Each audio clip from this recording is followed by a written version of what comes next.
Sometime আমাদের problem এরকম, আমাদের ধারণা এরকম ঈশ্বর একটা জায়গায়, স্পেসিফিক জায়গায় রয়েছে। নো, আমরা চার্চে আসি কেন? চার্চে শুধু ঈশ্বর থাকে কেন? কারণ যেখানে দুই ব্যক্তি একসাথে আরাধনা করে সেখানে ঈশ্বর থাকে।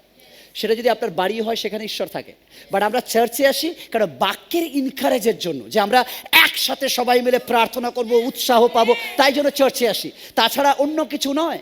চার্চে এসে আমরা একসাথে ঈশ্বরের বাক্যে আরও মজবুত হই, আরও ইনকারেজ হই, আরও উৎসাহ হই, এই জন্য। তা বলে এই নয় চার্চে ঈশ্বর পাওয়া যায়, বাড়িতে নয়।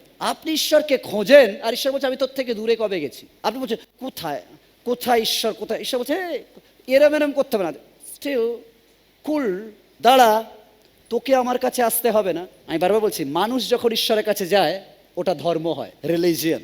মানুষ যখন ঈশ্বরের কাছে যায় আর ঈশ্বর যখন মানুষের কাছে আসে ওটা ধর্ম নয়, ওটা রিলেশন, সম্পর্ক হয়।